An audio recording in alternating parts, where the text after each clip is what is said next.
আসসালামু আলাইকুম। এই সুন্দর জামাটা আমি একটি 7 বছরের বাচ্চার জন্য বানাবো। চলেন শুরু করি। আমি উপরের পাটের কাপড় জন্য নিয়েছি এই জরি সুতার নেটের কাপড়, আর নিচের পাটের জন্য নিয়েছি আমি বাটারফ্লাই কাপড়।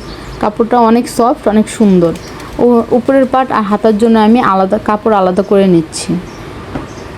এখন কাপড়টাকে আমি 4 ফোল্ড করে উপরের পাট কাটবো। উপরের পাট আলাদা করে এখন আমি মাপ নিয়ে নিচ্ছি। কাঁধের জন্য আমি 6 ইঞ্চি মাপ নিয়ে 6 ইঞ্চি বরাবর হাতার জন্য লম্বা 6 ইঞ্চি একটি দাগ টেনে নিচ্ছি। 2.5 ইঞ্চিতে একটা দাগ দিয়ে 2.5 ইঞ্চি বরাবর নিচে 4 ইঞ্চি লম্বা একটি দাগ টেনে নিচ্ছি। এখন গলার জন্য আমি একটি রাউন্ড শেপ দিয়ে দিলাম। পিছনের গলা আমি 2 ইঞ্চি বরাবর রাউন্ড শেপ দিয়ে দিচ্ছি। হাতার 1 ইঞ্চি নিয়ে আমি সুন্দর করে রাউন্ড শেপ দিয়ে দিচ্ছি। বডির জন্য আমি নিয়ে নিচ্ছি 8 ইঞ্চি, কোমরের জন্য 8 ইঞ্চি, আর পেটের জন্য আমি নিয়ে নিচ্ছি 7 ইঞ্চি। এই পুরো উপরে জামাটার লেন্থ আমি নিয়ে নিয়েছি 11 ইঞ্চি। এখন শেপ কাট দিয়ে সুন্দর করে শেপ দিয়ে দেব। বডির শেপ দিয়ে এখন আমি দাগ অনুযায়ী সুন্দর করে কেটে নিচ্ছি।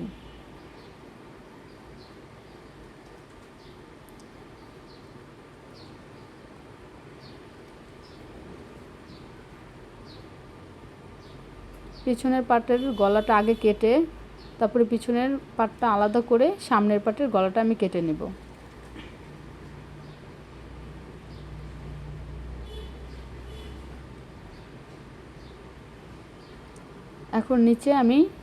এখন আমি হাতা কেটে নেব। হাতার জন্য আমি নিয়ে নিচ্ছি 17 ইঞ্চি লম্বা, 2.5 ইঞ্চিতে একটি লম্বা দাগ দিয়ে উপর থেকে একটি রাউন্ড শেপ দিয়ে দিলাম। আর হাতার মোহরি আমি নিয়ে নিচ্ছি 6 ইঞ্চি। এখন 6 ইঞ্চি থেকে উপর পর্যন্ত একটি লম্বা দাগ দিয়ে এই দাগ অনুযায়ী শেপ কাট দিয়ে আমি সুন্দর করে শেপ দিয়ে কেটে নিচ্ছি দাগের উপর দিয়ে।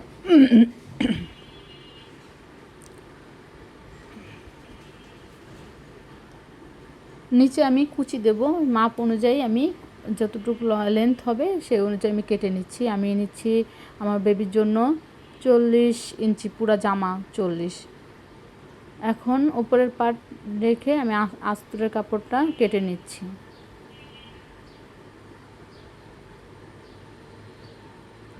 এখন আমি সালোয়ার কাটিং করব।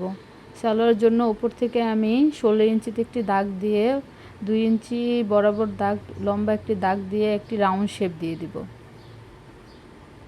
রাউন্ড শেপ দেওয়া হলে পুরো সালোয়ারের লেন্থ রাখছি আমি 32 ইঞ্চি। 32 ইঞ্চিতে আমি একটি লম্বা দাগ দিয়ে দেব। সালোয়ারের মোহরি রাখছি আমি 7 ইঞ্চি। 7 ইঞ্চিতে একটি লম্বা দাগ দিয়ে শেপ কাট দিয়ে 7 ইঞ্চি থেকে একদম হাই পর্যন্ত একটি লম্বা দাগ দিয়ে দেব। এখন ওই দাগ অনুযায়ী সুন্দর করে আমি সালোয়ারটা কাটিং করে নিচ্ছি।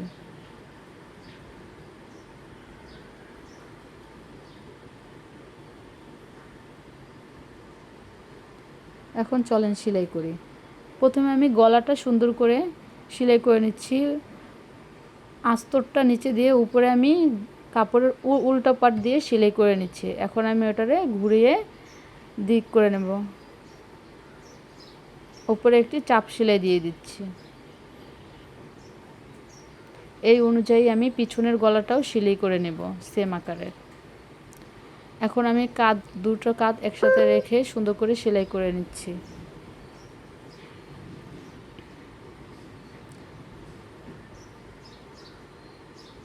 এখন জামাটা বাহুভাবে রাখবো আর হাতাটা উল্টোভাবে রেখে হাতাটা সেলাই করে দেব। আর নিচে আমি নিচের পাটটা রেখে উপরের পাটটা কুচি বসিয়ে দিচ্ছি। সুন্দর করে কুচি দিয়ে আমি এখন উপরের পাটের সাথে নিচের পাটটা অ্যাটাচ করে দেব।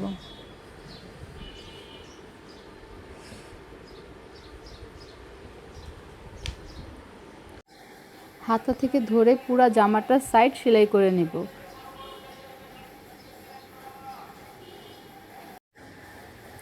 সালোয়ারের দুইটা পাট একসাথে রেখে সুন্দর করে সেলাই করে নেব। জামাটার ফাইনাল লুক যদি আপনাদের ভালো লাগে তাহলে আমাদের চ্যানেলটা সাবস্ক্রাইব করে আমাদের সাথেই থাকুন আর কমেন্টে জানাবেন কেমন হয়েছে জামাটা।